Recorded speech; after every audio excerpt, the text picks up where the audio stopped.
نبی اکرم شفیع اعظم دکھے دلوں کا خیال لے لو۔ بسم اللہ الرحمن الرحیم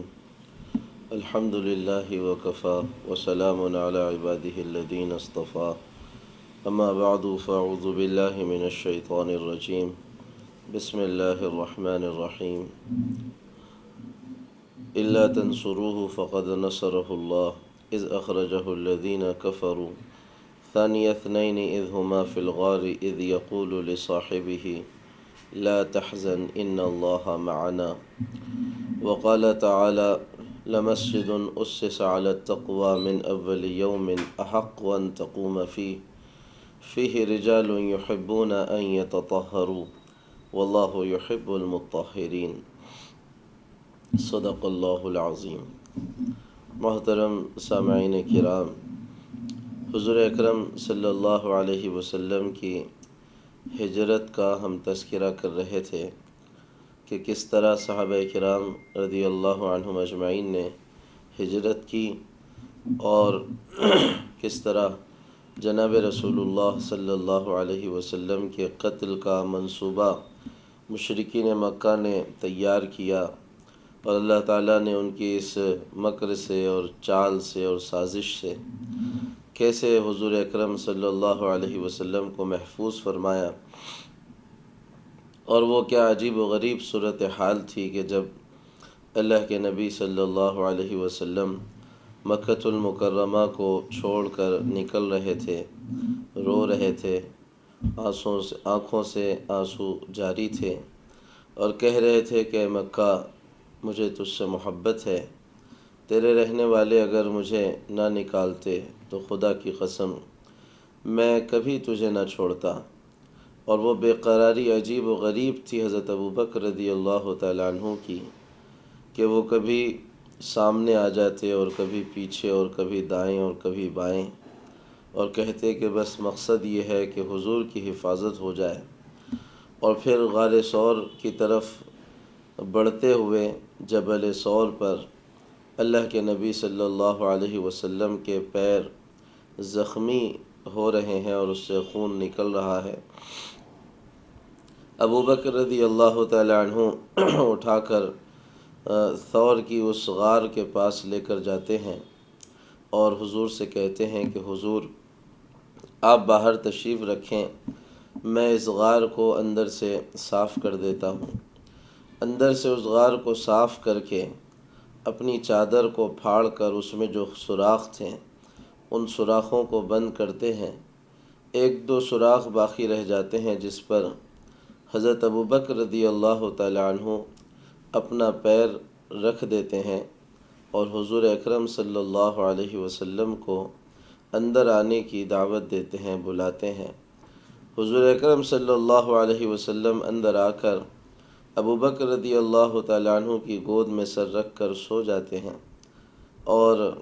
اسی دوران ایک سانپ حضرت ابوبکر رضی اللہ تعالیٰ عنہ کے پیر کو ڈستا ہے۔ حضرت شاہ ولی اللہ محدث دہلوی رحمۃ اللہ علیہ نے اپنی کتاب ازالۃ الخفاء عن تاریخ الخلفاء الراشدین میں اس سانپ کا ایک عجیب واقعہ لکھا ہے، اور واقعہ یہ لکھا ہے کہ حضرت عیسیٰ علیہ السلام جو یہاں سے ابھی 600 سال کا عرصہ حضرت عیسیٰ کو گزر چکا تھا، حضرت عیسیٰ علیہ السلام نے ایک مرتبہ حضور اکرم صلی اللہ علیہ وسلم کا تذکرہ کیا تھا۔ اس پر ان کے ایک حواری نے کھڑے ہو کر کہا تھا کہ عیسیٰ اللہ سے دعا کریں کہ اللہ مجھے اس آخری نبی کی زیارت کروا دیں۔ حضرت عیسیٰ علیہ السلام نے اللہ سے دعا کی، جواب آیا کہ آپ کے اس ساتھی سے کہیے کہ اگر وہ اس آخری نبی کی زیارت کرنا چاہتا ہے اور ان سے اسے ایسی محبت ہے تو اسے کہیں کہ وہ انسان رہ کر تو ان کی زیارت نہیں کر پائے گا، اگر وہ اس بات کو منظور کرتا ہے کہ کسی جانور کے قالب میں اسے تبدیل کر دیا جائے تب اس کی یہ خواہش پوری ہو سکتی ہے۔ اس نے کہا کہ مجھے اس نبی کی زیارت کے لیے اگر یہ قربانی دینی ہے تو میں اس کے لیے تیار ہوں۔ لہذا اس حواری کو ایک سانپ کی شکل میں تبدیل کیا گیا تھا اور سور کی اسی پہاڑی پر غار سور کے اندر اس کا قیام تھا۔ حضور اکرم صلی اللہ علیہ وسلم کا یہاں سے گزرنا اللہ کی تقدیر میں پہلے سے ہی طے تھا، اور جس رات حضور وہاں پر آئے تو گویا وہ سانپ جو 600 سال سے حضور اکرم صلی اللہ علیہ وسلم کی زیارت کے لیے وہاں بیٹھا تھا کہ ایک رات آئے گی جس میں محبوب خدا یہاں قیام کریں گے، اور اس وقت میری وہ خواہش اور میری وہ آرزو اپنے انتہا کو پہنچے گی۔ وہ رات آئی تھی، لیکن اب جو شکل بنی تھی وہ یہ تھی کہ جس سوراخ کے اندر وہ بیٹھا تھا اسی پر حضرت ابوبکر رضی اللہ تعالیٰ عنہ نے پیر رکھ دیا تھا۔ لہذا اس نے اسی فرط محبت اور فرط جذبات میں حضرت ابوبکر کو ڈسا تھا کہ آپ اپنا پیر ہٹاؤ تاکہ میں محمد الرسول اللہ صلی اللہ علیہ وسلم کی زیارت کر لوں۔ اس تکلیف پر جو اس سانپ نے ڈسا تھا، بہرحال جو بھی ہو چاہے وہ عام سانپ ہو یا حضرت شاہ ولی اللہ محدث دہلوی کے کہنے کے مطابق اور ان کی روایت کے مطابق وہ سانپ ہو، حضرت ابوبکر رضی اللہ تعالیٰ عنہ کو ایک تکلیف محسوس ہوئی، لیکن وہ اس کو برداشت کرتے رہے، اس لیے کہ حضور اکرم صلی اللہ علیہ وسلم کی نیند بیدار نہ ہو۔ آخر کار آنکھوں سے آنسو ٹپکے اسی تکلیف کی شدت میں، اور جو حضور کے چہرے پر گرے اور حضور بیدار ہوئے، آپ صلی اللہ علیہ وسلم نے اپنا لعاب اور اپنا تھوک حضرت ابوبکر رضی اللہ تعالیٰ عنہ کے پیر پر زخم پر لگایا تو حضرت ابوبکر رضی اللہ تعالیٰ عنہ کو صحت ہو گئی اور وہ تکلیف جاتی رہی۔ ادھر جیسے کہ ہم نے کہا کہ صبح تک کی صورتحال یہ ہوئی کہ مکہ کے اندر ایک ہنگامہ برپا ہو گیا کہ ان سارے لوگوں کے سامنے حضور اکرم صلی اللہ علیہ وسلم ان کے سر پر مٹی ڈال کر سب کے آگے سے نکل گئے ہیں۔ 100 اونٹ کا اعلان کیا گیا کہ ہر ایک فرد پر 100 اونٹ دیے جائیں گے، چاہے ابوبکر کو لایا جائے چاہے حضرت محمد الرسول اللہ صلی اللہ علیہ وسلم کو لایا جائے۔ اس اعلان کی خبر سن کر 100 اونٹ کوئی معمولی قیمت نہیں تھی، اس زمانے کے اعتبار سے بہت بڑی قیمت تھی اور بہت بڑا انعام گویا 2 لوگوں پہ لگایا جا رہا تھا۔ ہر آدمی اس کوشش میں کہ یہ انعام اسے مل جائے ادھر ادھر دوڑا، اور ہم نے جیسے کہا کہ معلوم تھا کہ ہجرت مدینہ کی طرف ہونی ہے، لہذا اکثر انہی راستوں پر لوگ دوڑے جن راستوں سے مدینہ کو جایا جاتا تھا۔ اہل عرب چونکہ زمینی لوگ تھے، صحرائی لوگ تھے، لہذا نشانات قدم کو جاننا اور اس لائن کے فن اور اس لائن کا علم بھی ان کے بہت ساروں کے پاس بہت ہی اعلیٰ درجے کا تھا۔ ابو جہل نے اپنے ساتھ کچھ لوگوں کو لیا اور نشانات قدم کو جاننے والے کو پکڑا، اور اس کے ذریعے سے اس نے کوشش کی حضور اکرم صلی اللہ علیہ وسلم تک پہنچنے کی۔ نشانات قدم کو دیکھتے دیکھتے جو ان کا رہبر تھا اور غلام آدمی تھا، وہ حضور اکرم صلی اللہ علیہ وسلم کے ٹھکانے تک ابو جہل کو اور اس کے ساتھ کے لوگوں کو لے کر آیا۔ سور کی پہاڑی پر اس نے چڑھایا اور بالآخر وہاں پر پہنچا جہاں پر حضور اکرم صلی اللہ علیہ وسلم تشریف فرما تھے، حضرت ابوبکر رضی اللہ تعالیٰ عنہ تشریف فرما تھے۔ ادھر سے اللہ تعالیٰ کی طرف سے حفاظت کا انتظام ہوا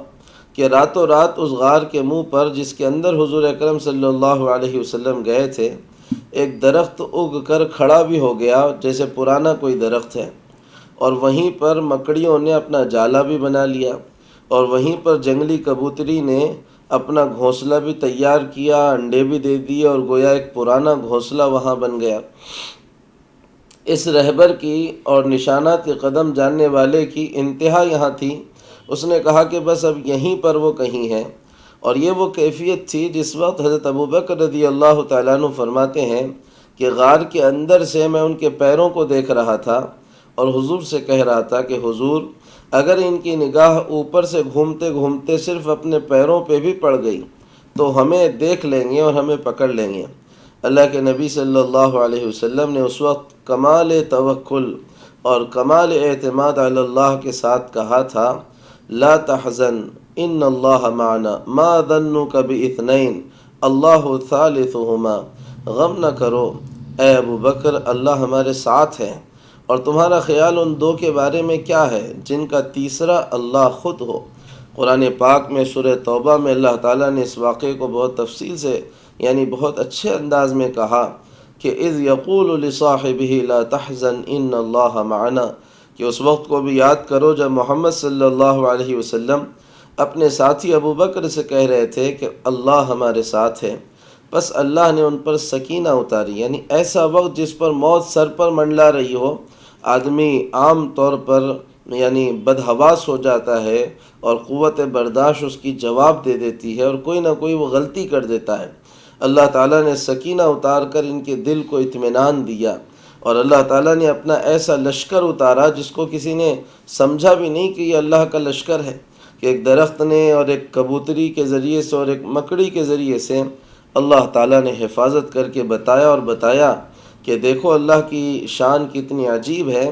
کہ انسانوں کی بڑی بڑی تدبیروں کو فیل کرنے کے لیے اس کے پاس چھوٹی موٹی چیزیں ایسی ہیں کہ جو بڑے بڑے عقل مندوں کی عقلوں کو ٹھکانے لگا دیتی ہیں۔ مکڑی کا جالا کوئی حیثیت نہیں رکھتا،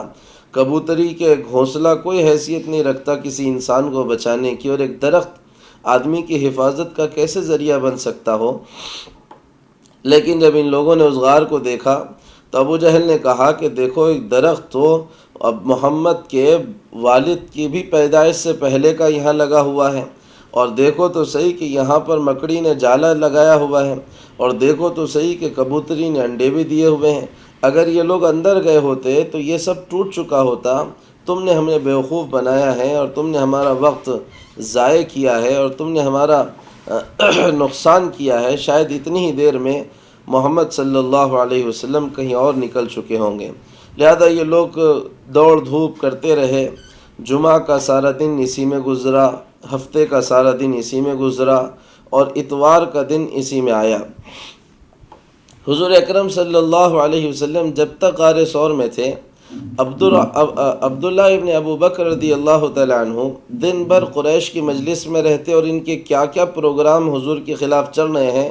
خوب سنتے اور یاد کرتے، اور جب رات کی تاریکی آتی تو غار ثور آتے اور سارے واقعات کی اطلاع حضور اکرم صلی اللہ علیہ وسلم کو دیتے۔ عامر ابن صبح و شام اس نبی کی خدمت میں حاضر ہوتے ہیں، یعنی انصار۔ بہرحال یہ ایک واقعہ ہوا۔ اس کے بعد روایتوں میں آتا ہے ایک اور واقعہ ہوا سراقہ بن مالک ابن جعشم رضی اللہ تعالی عنہ کا۔ سراقہ اپنا واقعہ خود بیان کرتے ہوئے کہتے ہیں کہ میں مکہ میں حرم کے پاس کسی مجلس میں بیٹھا ہوا تھا کہ ایک آنے والے نے آ کر میرے سے کہا کہ سراقہ، میں نے سمندر کے ساحل کو لگ کر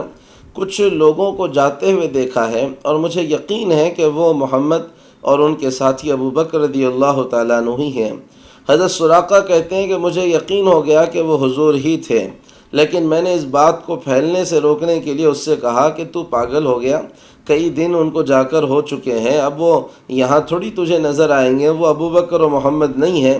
کوئی اور ہو سکتا ہے، جا اس بات کو کسی سے کہے بھی مت ورنہ لوگ تجھے دیوانہ کہیں گے۔ اور کچھ دیر تک میں ایسے ہی مجلس میں بیٹھا رہا جیسے اس خبر کی مجھے کوئی اطلاع ہی نہیں ہوئی اور میں نے اس کو کوئی اہمیت ہی نہیں دی،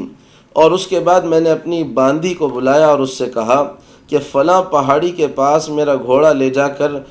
چھپا لے، میں وہاں پہنچوں گا۔ کہتے ہیں میں گھر آیا، اپنا نیزہ اور تلوار لی اور گھر کے پیچھے سے میں باہر نکلا اور اس پہاڑی کے پاس اپنے گھوڑے کو لیا اور لے کر میں اسی راستے کی طرف دوڑا جس کی طرف اس نے مجھے بتایا تھا، اور بالکل اس کی خبر صحیح تھی کہ وہ حضور اکرم صلی اللہ علیہ وسلم ہی تھے۔ اب میں جیسے حضور اکرم صلی اللہ علیہ وسلم کے قریب ہونے لگا کہ میں حضور کو دیکھ رہا تھا تو میرے گھوڑے کو ایک ٹھوکر لگی اور میں نیچے گرا۔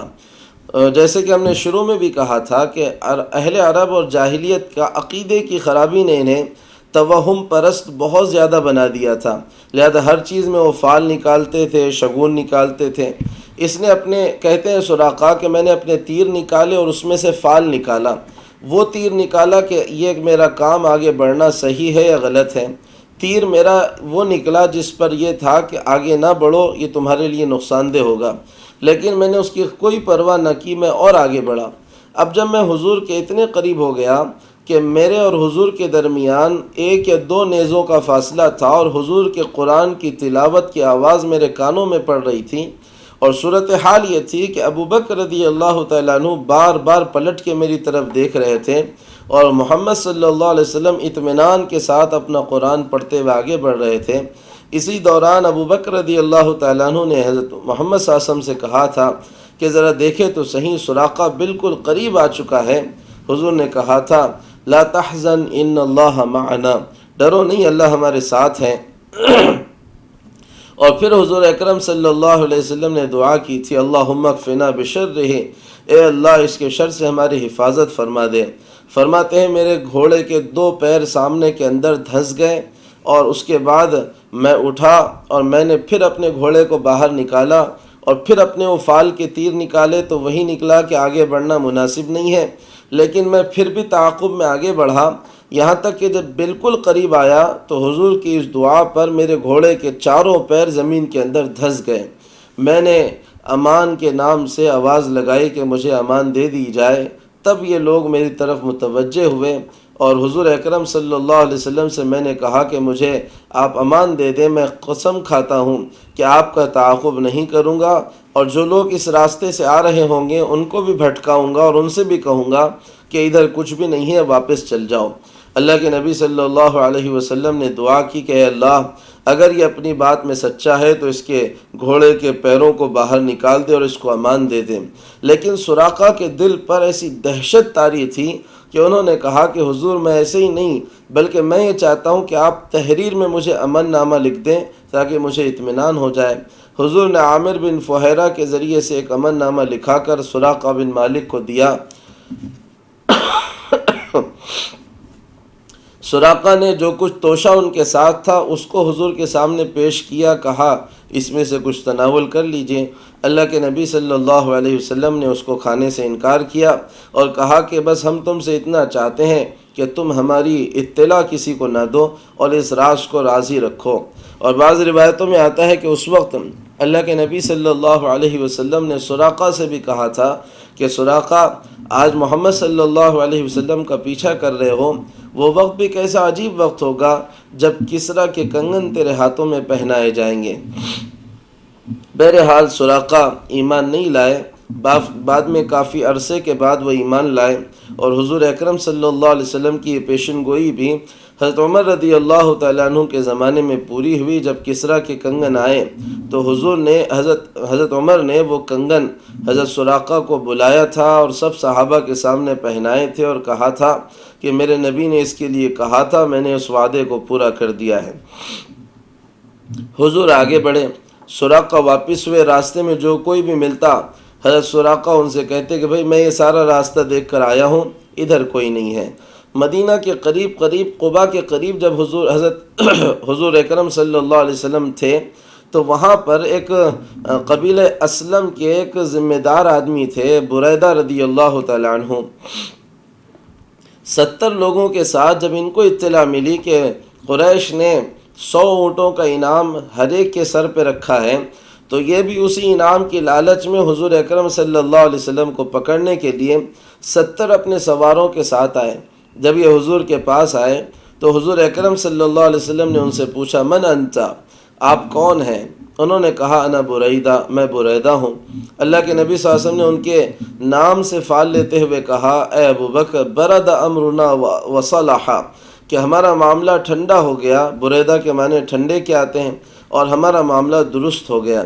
حضور نے پھر بریدہ رضی اللہ تعالیٰ عنہ سے پوچھا کہ تمہارا قبیلہ کون سا ہے؟ انہوں نے کہا میرے قبیلے کا نام بنو اسلم ہے۔ اسلم کے معنی سلامتی کے آتے ہیں۔ حضور نے کہا سلمنا یا ابا بکر، اے ابو بکر ہمیں سلامتی بھی مل گئی۔ حضور نے کہا کہ قبیلہ اسلم کی کون سی شاخ سے ہو؟ انہوں نے کہا کہ بنو سہم سے ہو۔ سہم کے معنی حصے کے آتے ہیں۔ اللہ کے نبی نے فرمایا خرج سہمک، کہ اے بریدہ اسلام سے تجھے بھی حصہ ملے گا۔ اور پھر حضور نے اپنا تعارف کراتے ہوئے کہا کہ بریدہ میں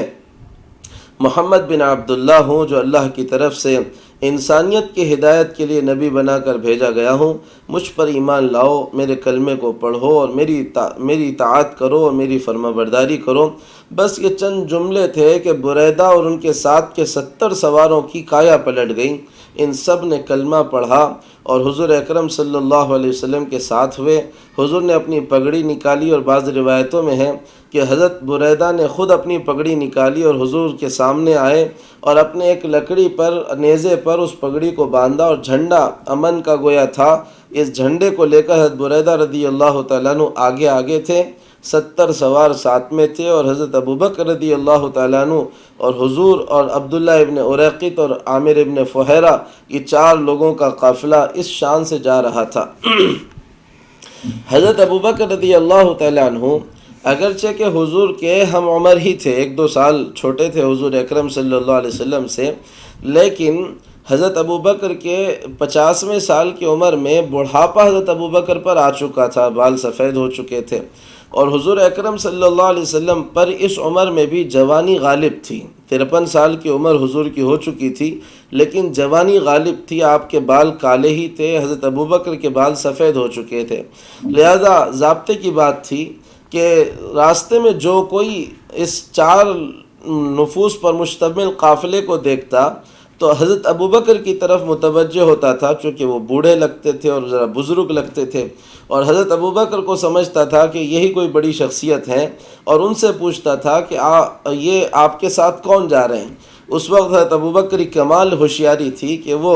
حضور کی طرف دیکھ کر کہتے تھے ھذا الرجل یہدینی السبیل، عجیب توریہ کرتے تھے اور کہتے تھے یہ آدمی ہے جو مجھے راستہ بتا رہا ہے، اور اصل نیت کرتے تھے کہ یہ حضور ہیں جو مجھے آخرت کا راستہ بتا رہے ہیں، اور اس طرح اپنے آپ کو بھی بچاتے اور حضور کو بھی بچاتے، اور کوئی ایسا جملہ نہیں کہتے جو حضور کی شان کے خلاف ہو۔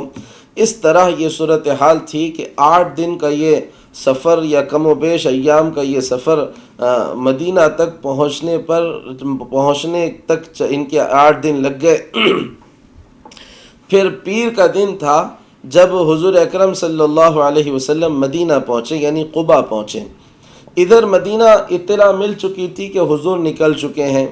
اور اس نکلنے کو اور جن حالات میں حضور نکلے تھے اس کو لے کر کافی تشویش تھی مدینہ والوں کو کہ پتہ نہیں کیا ہوا ہے، حضور کہیں پکڑ میں تو نہیں آ گئے، اور حضور کے ساتھ کہیں کوئی حادثہ تو نہیں ہو گیا، کہیں راستے کا معاملہ کوئی ٹیڑھا تو نہیں ہو گیا، اور سخت چلچلاتی دھوپ ہے، اس میں کیسے حضور کا سفر ہوا ہوگا اور کیسے معاملہ حضور کا اس راستے بھر میں کا رہا ہوگا۔ اسی بے چینی اور اسی پریشانی کے عالم میں سارے مدینہ والوں کی حالت یہ ہوتی تھی کہ صبح سے دوپہر کی چلچلاتی دھوپ تک باہر مدینہ کے آ کر کھڑے ہوتے کہ شاید حضور آ جائیں، شاید کوئی خبر مل جائے، اور جب دھوپ کی شدت بڑھ جاتی تھی تو واپس جایا کرتے تھے۔ تھوڑا سا جو لوکیشن کے اعتبار سے اس بات کو سمجھنے کی ضرورت ہے کہ مدینہ ایک چھوٹی سی بستی تھی اس زمانے کے اندر۔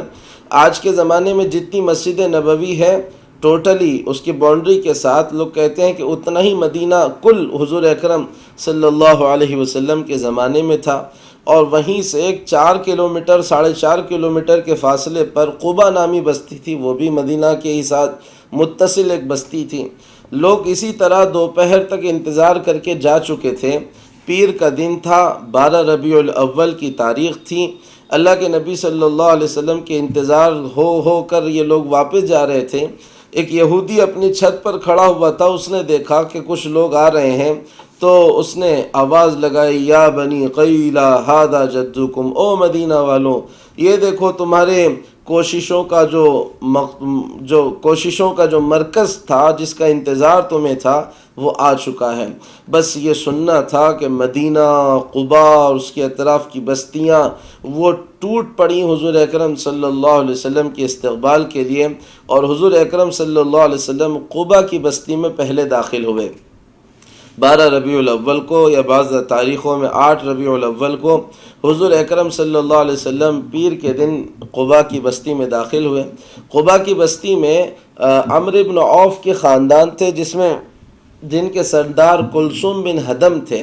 حضور اکرم صلی اللہ علیہ وسلم نے ان کے گھر پہ قیام کیا اور یہیں پر سارے انصار صحابہ سے ملاقات ہوئی، اور اسی قیام میں جو بعض روایتوں میں 14 دن تھا، 10 دن تھا، اور اکثر نے کہا کہ 4 دن کا قیام تھا، اللہ کے نبی صلی اللہ علیہ وسلم نے یہاں پر سب سے پہلی اسلامی مسجد کی بنیاد ڈالی، مسجد قباء کی۔ یہاں پر حضور نے سب سے پہلے ایک پتھر رکھا، اور پتھر رکھنے کے بعد ابو بکر نے رکھا، حضرت عمر نے رکھا، اور اس طرح پتھر جمع ہونے لگے، اور ایک چھوٹی سی مسجد قباء کے نام سے یہاں تعمیر ہوئی، جس کے بارے میں قرآن نے کہا ہے لمسجد اسس علی فہیرہ، جو حضرت ابو بکر کے غلام تھے آزاد کردہ،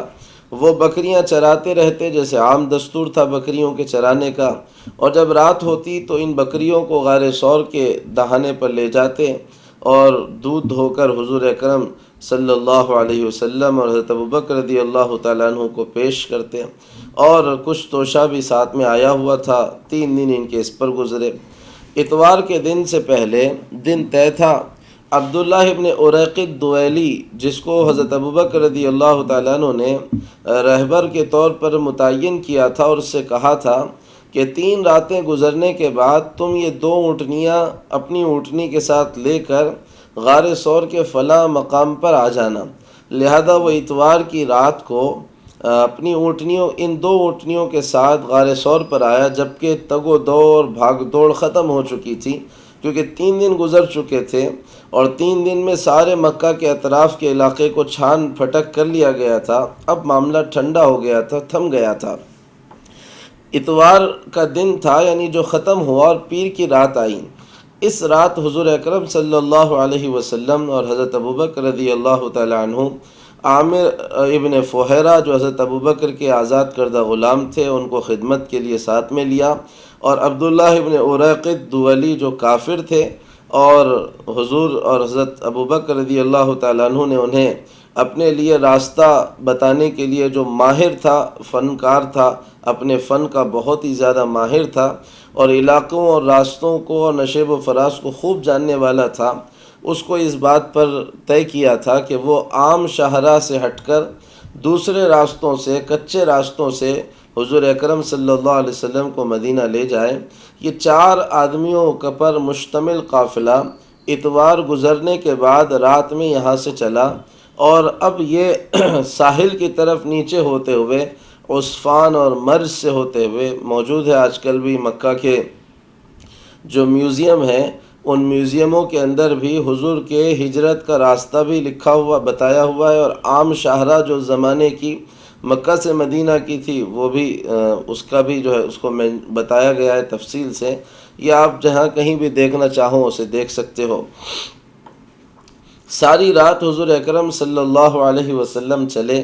اور دن کا بھی ابتدائی ٹھنڈا پہر حضور چلے۔ روایتوں میں ہے کہ حضور اپنی اونٹنی پر تھے، حضرت ابوبکر اپنی اونٹنی پر تھے، اور عامر ابن فہیرہ کو اپنے پیچھے بٹھایا تھا، اور عبداللہ ابن اریقط کی اپنی اونٹنی تھی۔ اور شیخ عبدالحق محدث دہلوی نے لکھا ہے کہ 2 ہی اونٹنیاں تھیں، ایک پر حضور سامنے بیٹھے تھے اور پیچھے حضرت ابوبکر رضی اللہ عنہ کو بٹھایا تھا، اور عامر ابن فہیرہ کے ساتھ عبداللہ ابن اریقط تھے، اور یہی 4 لوگوں پر مشتمل یہ قافلہ تھا جو چھپتے چھپاتے اب مدینہ کا رخ کیے ہوئے تھا۔ لیکن اکثر لوگوں نے لکھا ہے کہ اونٹنیاں 3 تھیں، حضور اپنی اونٹنی پر تھے، حضرت ابوبکر کے ساتھ عامر بن فہیرہ تھے، اور عبداللہ ابن اریقط کی اپنی خود کی اونٹنی تھی۔ دوپہر کا جب وقت آیا تو حضور کو تھکان ہوئی۔ ایک چٹان میں کچھ سائے کے نیچے اللہ کے نبی صلی اللہ علیہ وسلم نے پیر کے دن قیام کیا، آرام کیا۔ حضرت ابوبکر رضی اللہ تعالیٰ عنہ نے حضور کو آرام کروایا، اور خود کچھ حضور کے لیے کھانے پینے کے بندوبست کے لیے نکلے۔ ایک بات اور بھی اس سے پہلے جو چھوٹ گئی کہ یہ جب عبداللہ ابن اریقط اونٹنی لے کر آئے تو حضرت اسماء رضی اللہ تعالیٰ عنہ، جو حضور اکرم حضرت ابوبکر کی بڑی بیٹی تھیں، وہ بھی توشہ لے کر پہنچی تھیں، اور پہنچنے کے بعد انہوں نے اتنی ان سے چوک ہو گئی تھی کہ توشے کو جو اوپر سے باندھا جاتا ہے، گینٹ ماری جاتی ہے، کوئی اس کے لیے انہوں نے کوئی کپڑا لانا وہ بھول گئی تھیں۔ لہذا انہوں نے اس وقت اپنا جو کمر بند تھا، اور کمر بند کو نکالا تھا، اس کے 2 ٹکڑے کیے تھے، ایک سے کمر کو باندھا تھا اور دوسرے سے حضور اکرم صلی اللہ علیہ وسلم کے توشے کو باندھا تھا۔ اسی پر ان کا لقب ذات النطاقین پڑا تھا کہ دو کمر بند والی۔ اور جب یہ اونٹنیاں حضرت ابوبکر رضی اللہ تعالیٰ عنہ کی لے کر عبداللہ ابن اریقط آئے تو حضرت ابوبکر نے کہا کہ حضور یہ دو اونٹنیاں ہیں جنہیں 6 مہینے سے میں نے خوب کھلا کر اچھا یعنی مضبوط کیا ہے، آپ ان میں سے جس کو لینا چاہیں اپنے لیے پسند کرنا چاہیں پسند کر لیں۔ اللہ کے نبی صلی اللہ علیہ وسلم نے کہا کہ ابوبکر اس مرتبہ جو اونٹنی میں لوں گا وہ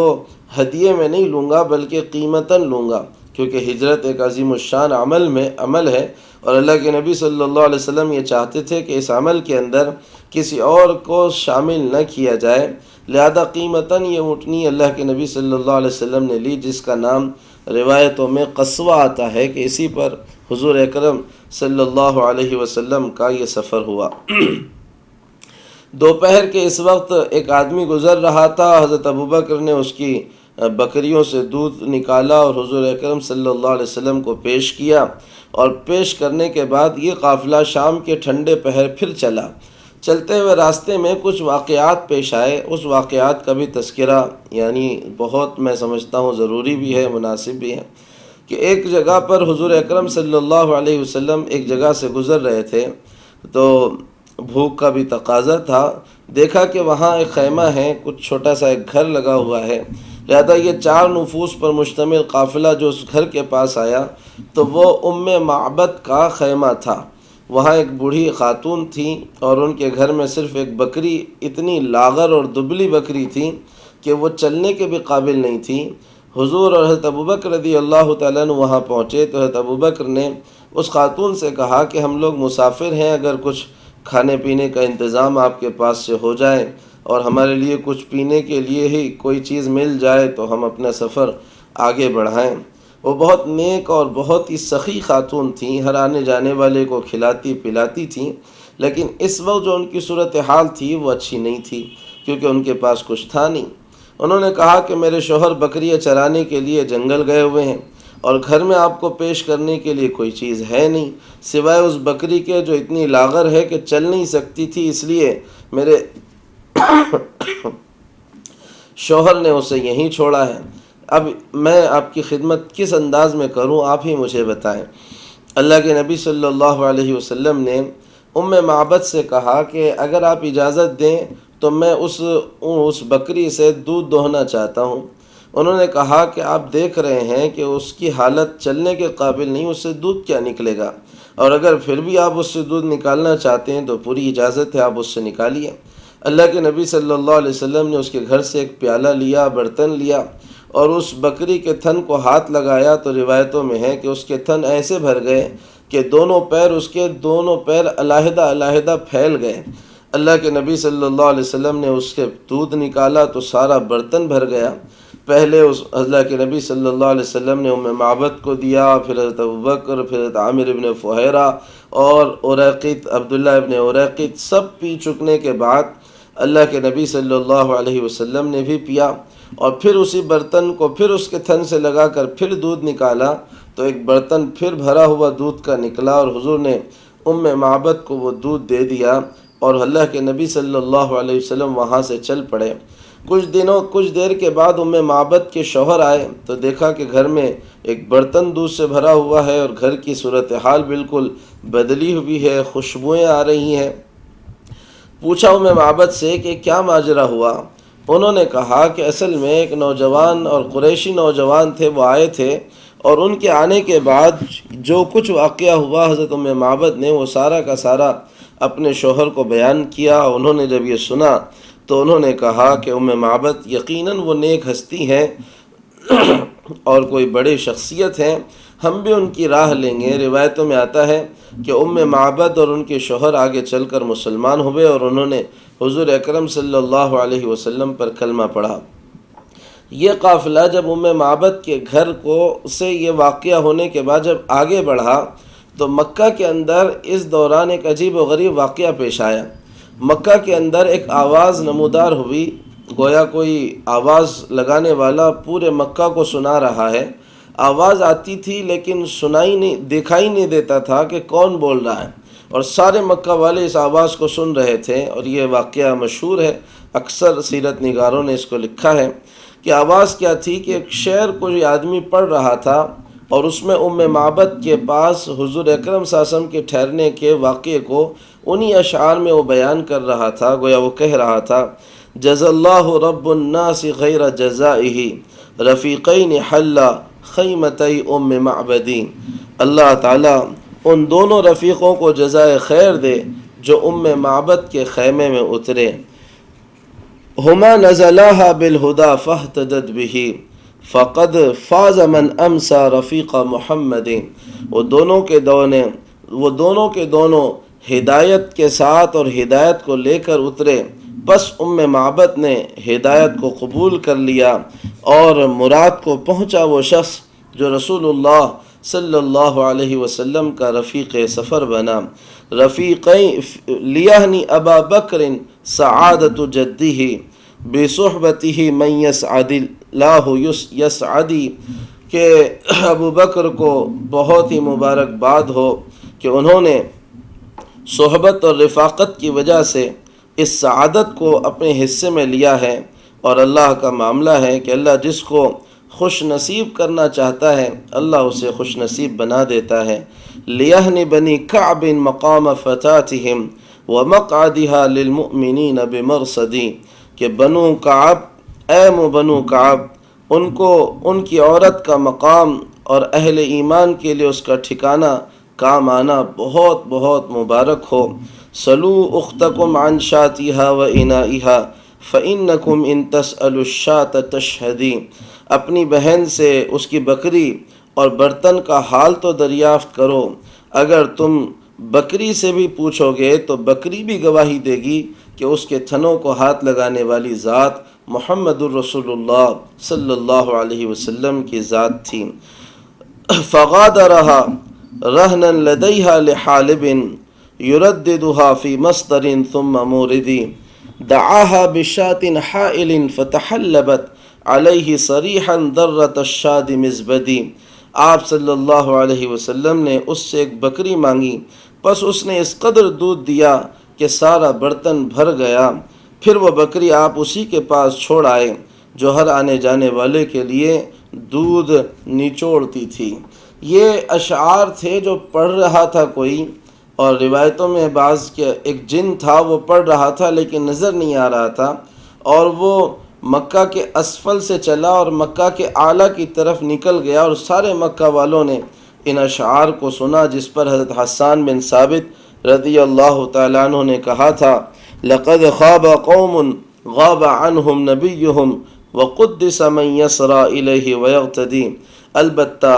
ناکام اور خائب و خاسر ہو گئے وہ لوگ جنہوں نے نکالا اپنے پیغمبر کو، یعنی قریش، اور پاک اور مقدس ہو گئے وہ لوگ جو تقوی، کہ وہ مسجد جس کی بنیاد ہی تقوی پر قائم رکھی گئی تھی، وہ سب سے زیادہ اس بات کی مستحق ہے کہ اس میں نماز پڑھی جائے، اس میں عبادت کی جائے۔ اسی لیے حضور اکرم صلی اللہ علیہ وسلم کا معمول تھا کہ اتوار کے دن اور سنیچر کے دن بعض مرتبہ ہمیشہ قباء جایا کرتے تھے اور وہاں نماز پڑھا کرتے تھے، اور روایت میں بھی ہے ابن ماجہ کی،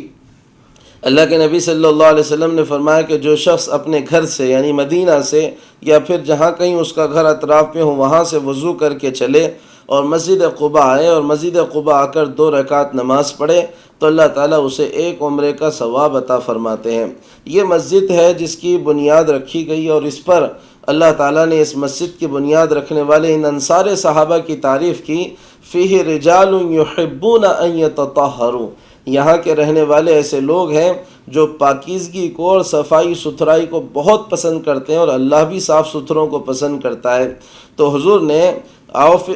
بنی عوف سے پوچھا تھا کہ اللہ نے جو تمہاری پاکیزگی کی صفت کا بیان کیا ہے، آخر کیا بات ہے کہ جس پر اللہ نے تمہیں پاکیزہ رہنے والے اور صفائی ستھرائی والے لوگ کہا ہے؟ انہوں نے کہا کہ حضور ہمارا معمول یہ ہے کہ ہم جب استنجا کرتے ہیں تو ڈھیلے سے استنجا لے لینے کے بعد، غلاظت صاف کر لینے کے بعد پانی سے بھی ہم استنجا کرتے ہیں اور صاف اپنے آپ کو کر لیتے ہیں۔ حضور نے کہا اسی پر اللہ نے تمہیں پاکیزہ لوگ کہا ہے، اس اپنی عادت کو باقی رکھنا اور اسی پر قائم رہنا۔ قباء میں حضور اکرم صلی اللہ علیہ وسلم پیر کا دن رہے منگل کا دن رہے، بدھ کا دن رہے اور جمعرات کا دن رہے، جمعہ کے دن اللہ کے نبی صلی اللہ علیہ وسلم جمعہ کی صبح وہاں سے چلے اور وہاں سے چل کر اب مدینہ کی بستی کی طرف جانا چاہ رہے تھے، تو راستے میں بنو سالم کا ایک علاقہ آیا جہاں پر جمعہ کی نماز کا وقت ہو گیا۔ وہیں پر اللہ کے نبی صلی اللہ علیہ وسلم نے اپنی زندگی کا پہلا جمعہ اور نماز جمعہ ادا کی اور پہلا خطبہ جمعہ دیا، جو روایتوں میں موجود ہے، تفصیلی خطبہ ہے جس میں جگہ جگہ اللہ کے نبی صلی اللہ علیہ وسلم نے تقوی کی تعلیم دی اور تقوی کی بات کہی، جس کے پہلے جملے تھے حمد و ثنا کے بعد فَإِنِّي أُوصِيكُمْ وَنَفْسِي بِتَقْوَى اللَّهِ فَإِنَّهُ خَيْرُ مَا أَوْصَى الْمُسْلِمُ تَقْوَى اللَّهِ وَأَنْ يَحُضَّهُ بِهِ عَلَى طَاعَتِهِ، کہ یہ سب سے بہترین چیز ہے کہ ایک مسلمان کو اگر کسی چیز کی وصیت کرے تو اللہ کے تقوی کی وصیت کریں۔ عجیب بات ہے، یہاں ٹھہر کر اگر ہم سوچیں، 13 سال جن مشرکوں نے ستایا تھا اور ستانے میں حد کر دی تھی، انتہا کر دی تھی، یہاں تک کہ قتل کرنے کی پوری پلاننگ اور پوری سازش رچ لی تھی،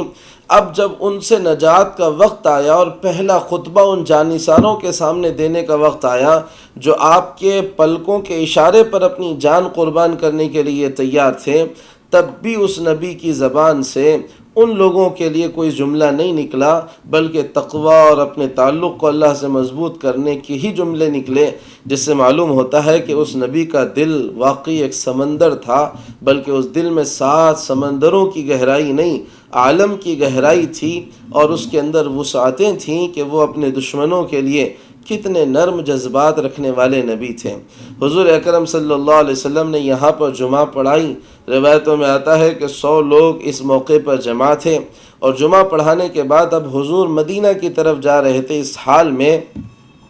کہ صحابہ کرام رضی اللہ عنہم اجمعین اطراف میں اپنے ہتھیار لگائے ہوئے دائیں بائیں پیچھے سے حضور اکرم صلی اللہ علیہ وسلم کو اپنے جلوں میں لیے ہوئے تھے، اپنے درمیان میں لیے ہوئے تھے، اور ہر آنکھ چمک رہی تھی، ہر چہرہ خوشی سے کھل رہا تھا، ہر آدمی کی حالت یہ تھی کہ وہ اپنے خوشی کو اور اپنے جذبات کو نہیں روک پا رہا تھا، اس کی یعنی خوشی کی انتہا تھی کہ وہ برداشت نہیں کر پا رہا تھا، اور ہر آدمی کی خواہش یہ تھی کہ حضور کا وہ میزبان بن جائے اور حضور اس کے مہمان بن جائے۔ یہی حالت تھی۔ جب مدینہ قریب آیا تو حضور سے ہر ایک نے کہا کہ حضور بس ہمارے پاس چلیں، حضور ہمارے پاس چلیں، حضور ہمارے پاس چلیں۔ اللہ کی طرف سے حکم ہوا کہ حضور ان سے کہیں کہ آپ کی اونٹنی کو چھوڑ دیں، اور آپ بھی اپنی اونٹنی کی نکیل چھوڑ دیں، اور کہیں کہ جہاں یہ اونٹنی بیٹھے گی وہیں پر آپ کا ٹھکانہ ہوگا۔ حضور نے کہا کہ بھائی دیکھو، میری اونٹنی اللہ کی طرف سے مامور ہے، اسے حکم دیا ہوا ہے کہ کہاں بیٹھنا ہے اور میرا ٹھکانہ کیا ہوگا، لہذا اس اونٹنی کو چھوڑ دو اور میں بھی اس کی نکیل چھوڑتا ہوں، یہ جہاں بیٹھے گی میرا قیام وہیں ہوگا۔ اس حال میں کہ اونٹنی کے قدم قدم پر ہر ایک نظر لگائے ہوئے کہ یہاں بیٹھ جائے، یہاں بیٹھ جائے، ہر ایک اپنی آنکھوں کا فرش بچھائے ہوئے، ہر ایک اپنے دل کو عشق کے جذبات کا گویا عطر پہنا کر حضور کے قدموں میں لگائے ہوئے، اس بات کی امید میں کہ حضور کا ٹھکانہ ہمارے پاس ہو جائے۔ حضور کی آمد جیسی مدینہ کے اندر ہوئی، محلے کی، مدینہ کے گھر کی عورتیں باہر نکلی، چھتوں پر آ گئیں، اور چھتوں پر آ کر حضور کی ایک زیارت کے لیے بس ہر ایک دیکھنے کو بےتاب تھی اور ہر ایک دیکھنے کی مشتاق تھیں۔ ان کی زبان سے بے اختیار وہ اشعار نکل رہے تھے، اور مدینہ کے اندر ایک خوشی کا جیسے کوئی جشن ہو رہا ہے، کوئی عید منائی جا رہی ہو۔ ہر ایک کہہ رہا تھا طلع البدر علینا من ثنیات الوداع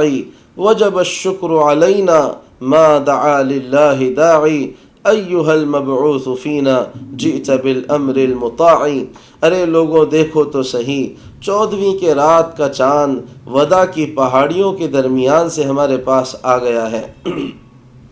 اللہ کا شکر اب ہم لوگوں پر واجب ہو گیا ہے، جب تک ہم اللہ کے سامنے سجدے کرتے رہیں، اس سے دعائیں مانگتے رہیں۔ اے آنے والے نبی، اے محمد صلی اللہ علیہ وسلم، آپ ہمارے پاس ایسی باتیں لے کر آئے ہو جن کی اطاعت کرنا ہم پر لازم ہے۔ یہ عورتیں گنگنا رہی تھیں خوشی میں، فرط جذبات میں، کسی کے آنسو چھلک رہے تھے، کسی کا چہرہ چمک رہا تھا، کسی کا دل بےتاب تھا، کوئی آگے آ کر اونٹ کی نکیل پکڑ لیتا اسی جذبات میں اور کہتا بس حضور رک جائے ہمارے ہی پاس۔ اور حضور کا حال یہ تھا کہ حضور یہ کہتے دعوها فإنها مأمورہ، اونٹنی کو چھوڑ دو، اللہ کی طرف سے پابند ہے۔ اتنے میں بنو نجار ایک قبیلہ، ایک محلہ تھا، وہاں کی لڑکیاں وہ آئیں اور وہ آ کر شعر گانے لگیں کہ نحن جوار من بنی نجار یا حبذا محمدا من خیر جار، ہم بنو نجار کی پڑوسیاں ہیں، کیا کامیابی کی بات ہوگی اگر محمد ہمارے پڑوسی بن جائیں۔ حبشی روایتوں میں آتا ہے، ابو داؤد وغیرہ کی روایت میں ہے حبشی لوگ اسی خوشی میں کہ حضور اکرم صلی اللہ علیہ وسلم گھر تشریف مدینہ آئے ہیں، اپنے نیزے نکال کر حضور کے سامنے نیزوں کے کرتب بتانے شروع کر رہے تھے۔ ایک گویا عجیب و غریب حالت تھی۔ انس رضی اللہ تعالیٰ عنہ فرماتے ہیں جس دن حضور مدینہ آئے، خدا کی قسم مدینہ کا انسان کیا ذرہ ذرہ روشن ہو گیا تھا، اور جس دن حضور اکرم صلی اللہ علیہ وسلم کا انتقال ہوا، سارے مدینہ پر اس دن تاریکی ہی تاریکی چھا گئی تھی۔ لہذا اللہ کے نبی صلی اللہ علیہ وسلم کی یہ اونٹنی چلتے چلتے بنو نجار کے قبیلے پر آئی۔ بنو نجار یہ ہے حضرت عبد المطلب کے والد ہاشم، ان کی اصل سسرال ہے، اور حضرت عبد المطلب کے ماموں کا یہ علاقہ تھا، اور اس واسطے سے حضور اکرم صلی اللہ علیہ وسلم کا یہ اپنے پردادا کے اعتبار سے نانیحال بنتا تھا۔ حضرت عبد المطلب کے ماموں اور ممانی اور اس لائن کے نانیحالی خاندان والے یہی بنو نجار کے لوگ تھے۔ حضور اکرم صلی اللہ علیہ وسلم کی دل کی خواہش یہ تھی کہ اپنے اس دادا کے نانیحالی رشتہ داروں کے درمیان ہی حضور اکرم صلی اللہ علیہ وسلم ٹھہریں، لیکن چونکہ حضور بھی پابند تھے اس اونٹنی کے، یہ اونٹنی چلتے چلتے بنو نجار کے یعنی محلے میں آئی، اور محلے میں آنے کے بعد سب سے پہلے یہ اونٹنی ایک جگہ بیٹھی، لیکن ایسے نہیں بیٹھی کہ اسے بیٹھنا ہی ہے۔ اونٹنیوں کا، جانوروں کی ایک اپنی عادت ہوتی ہے جس کو جانور رکھنے والے سمجھتے ہیں۔ اونٹ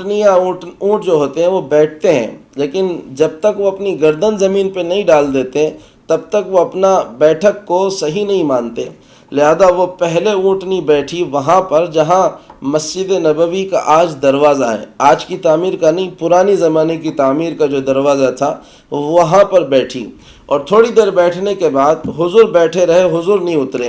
حضور اکرم صلی اللہ علیہ وسلم کو وہ اونٹنی حضور کی پھر سے اٹھی اور اٹھ کر حضرت ابو ایوب انصاری رضی اللہ تعالیٰ عنہ کے دروازے کے سامنے بیٹھی۔ وہاں بھی بیٹھنے کے بعد حضور نہیں اٹھے، پھر وہ اونٹنی اٹھی اور واپس آ کر پہلی جگہ پر یعنی مسجد نبوی کی جو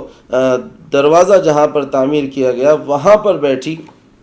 اور پھر اس نے اپنی گردن زمین پہ ڈال دی، جس کا مطلب یہ تھا کہ اب یہ نہیں اٹھے گی، اس کو یہی جگہ پسند آئی ہے۔ حضرت ابو ایوب انصاری رضی اللہ تعالیٰ عنہ نے فوراً اپنے گھر سے نکلے اور حضور کا سامان اپنے گھر لے کر گئے، اور طے ہو گیا کہ حضور کا ٹھکانہ ابو ایوب انصاری رضی اللہ تعالیٰ عنہ کے گھر میں ہوگا، اور یہ سعادت اللہ تعالیٰ نے حضرت ابو ایوب انصاری رضی اللہ تعالیٰ عنہ کو عطا کی ہے۔ لیکن یہاں پر ایک اور بڑی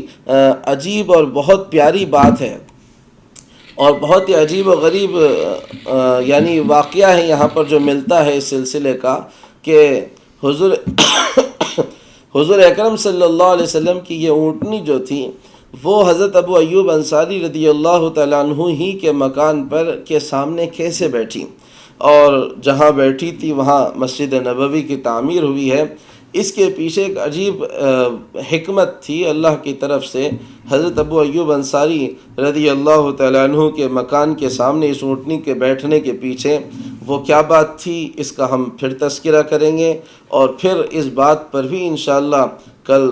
بات ہوگی کہ مدینہ کی سیاسی اور جغرافیائی صورتحال افراد کے اعتبار سے بھی اور زمینی اعتبار سے بھی اور مدینہ کے رہنے والے لوگوں کے اعتبار سے بھی کیا کچھ تھی، اور اللہ کے نبی صلی اللہ علیہ وسلم نے جو مختلف قومیں مدینہ کے اندر آباد تھی ان کے ساتھ کس طرح کا معاملہ کیا، اور کیسے ایک بہترین ایڈمنسٹر اور ایک بہترین نظم و نسق کے ذمہ دار کی حیثیت سے اللہ کے نبی صلی اللہ علیہ وسلم نے اپنی شخصیت کو انسانیت کے سامنے لایا، اس پر ہم آج کی اس گفتگو کا اختتام کرتے ہیں۔ اللہ عمل کی توفیق عطا فرمائے۔ اللہم صلی علی سیدنا محمد وعلی آل سیدنا محمد وبارک وسلم۔